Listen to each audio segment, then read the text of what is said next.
Hi everyone, Tony here. We are at the Africa CDC headquarters in Ethiopia, in the capital city, Addis Ababa. We've been here for 2 weeks now doing a Mpox training. And here I have one of our participants. Tell us about yourself. Okay, thank you, Tony. I'm Stephen Kanyerezi from the Central Public Health Laboratories, and I work as a bioinformatician there. Yes, I do most of the bioinformatics work at the institution. Okay. Which country is that, and how long have you been there for? Yes, that is in Uganda. Okay. I've been there since that is 2022 July. Okay. So it is now 2 years. Okay. So did you come from a computational background, or did you study chemistry or biochemistry in school? Yeah, that is interesting. My background is a bit interesting. I have a background in biology, specifically biomedical laboratory technology. Okay.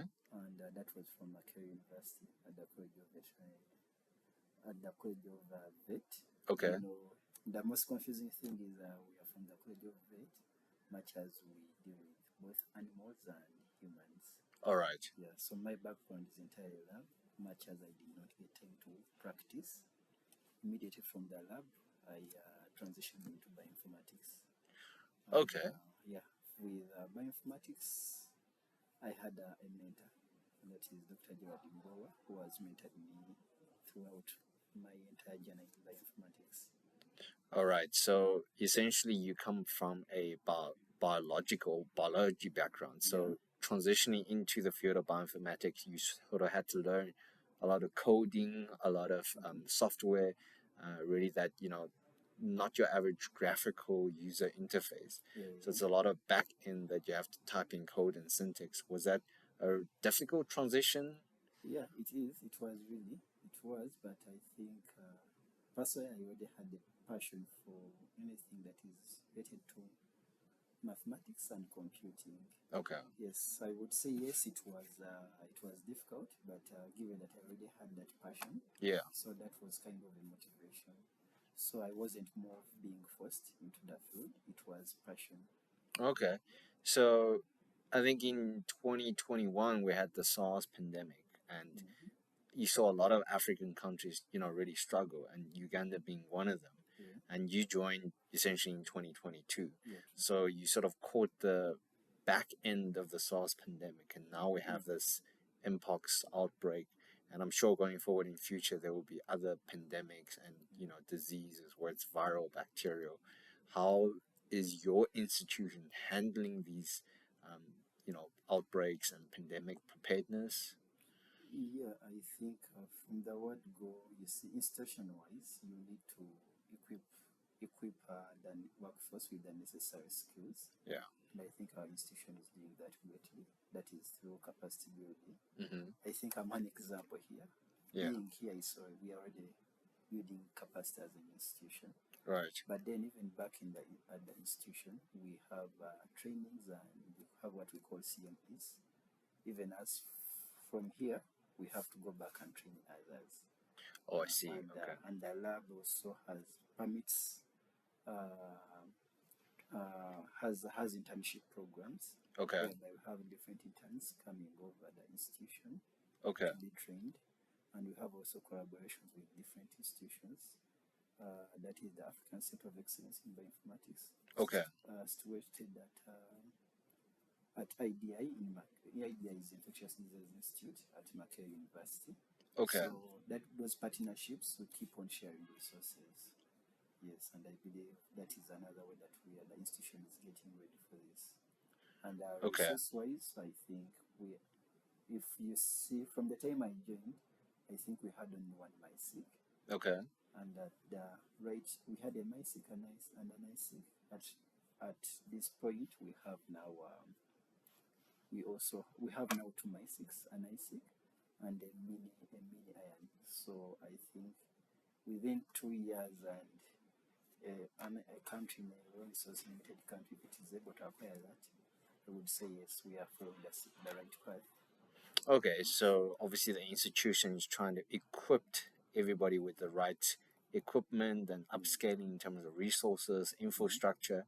Now they would need to really upskill the individuals and create more opportunities like trainings for you guys to be able to learn about different tools and really be able to utilize these in your own field of work.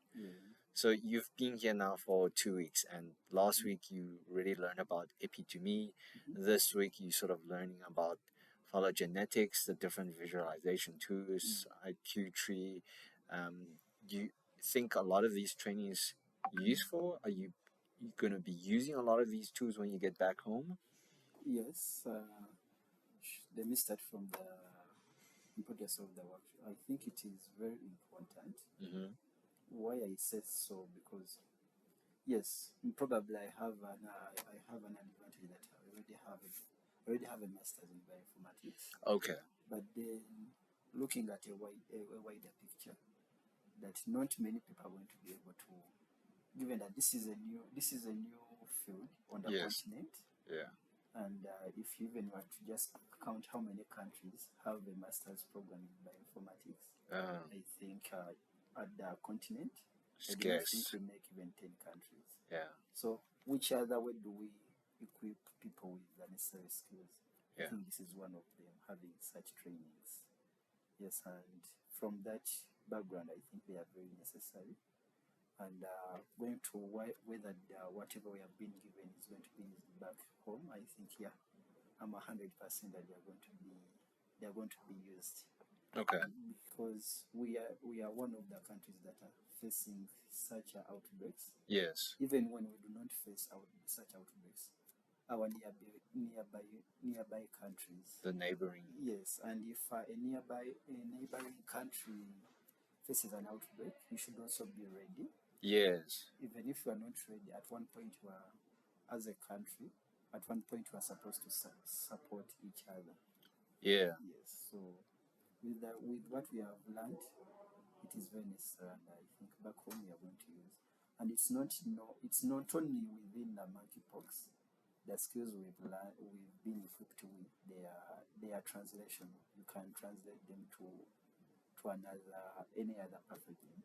Sure. Yeah. Okay, now you make a very good point. I mean, the African continent is very connected and people travel quite, regularly. Yeah. And as you mentioned, there is a scarcity of, individuals who's really experienced in the field of bioinformatics that can teach you and share their experience.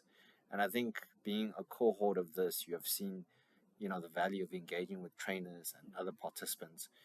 And, from your experience, what are some of the challenges you have faced, whether it's sequencing, whether it's trying to get more resources, in your career? Yes, I think career-wise, one of the biggest challenges, I think it comes back again to the resources. Okay. Yes, resources, they run direct from maybe the equipment you are using. Yeah. And also in terms of labor. Okay. Yeah. So sometimes you would want an individual to concentrate on a particular pathogen. Yes. So if you really have one person addressing, one or two only addressing a lot of maybe pathogens, Yes. I do not think you get the best out of it. Okay. Yes, so you would want, but now sometimes you are limited by the maybe how should I go to the bits of like funding that as an institution you might not be able to accommodate.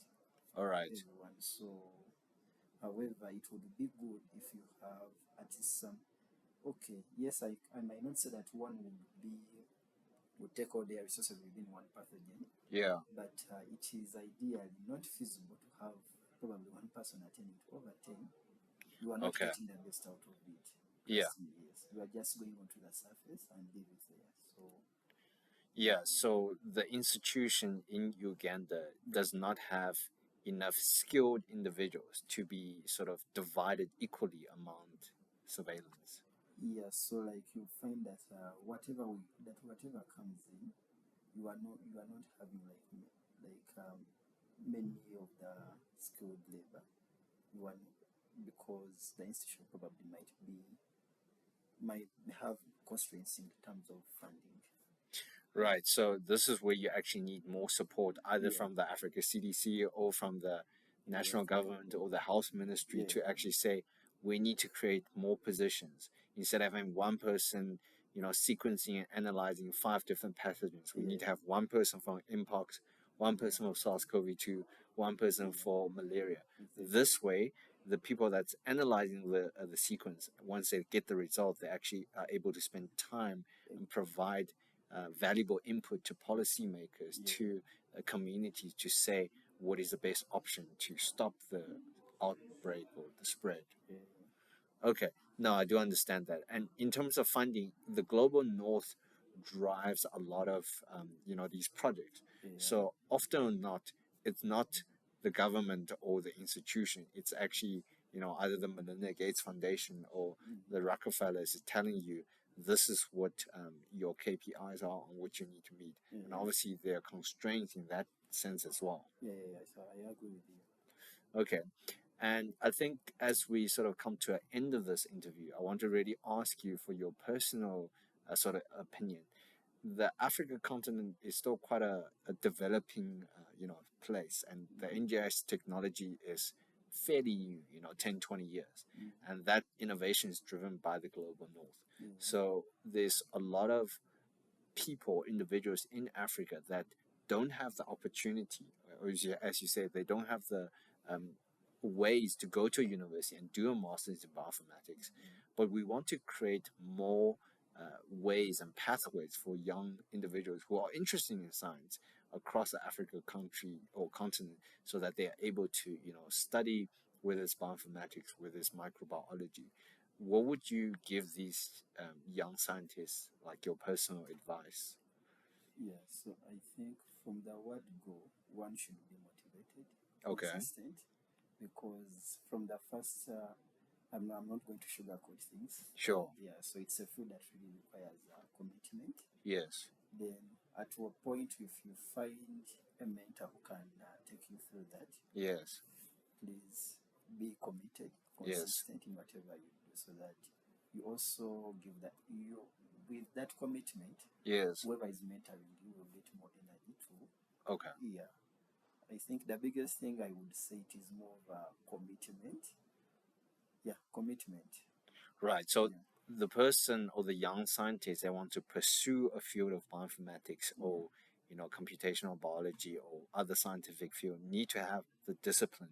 They need to be able to learn whether it's biological concept, whether it's computational concept, and then they need to obviously put these into practice. So go into practicals, accessing free online materials. And once they have those skill sets, then they can actually go to an institutional university and do a postgraduate degree. True. Because like going back to the commitment thing, from the word go, whoever is joining the field, they should know where they are coming from and where they are going. Okay. Without those, I feel like midway, it is easy to drop out. However, for someone who really knows where they are going, at no one point, even if you are facing a lot of challenges, at least at one point or the other, you will find ways of maneuvering through. Okay. No, I do understand that. Thank you very much for your time, Stephen. Thank you too.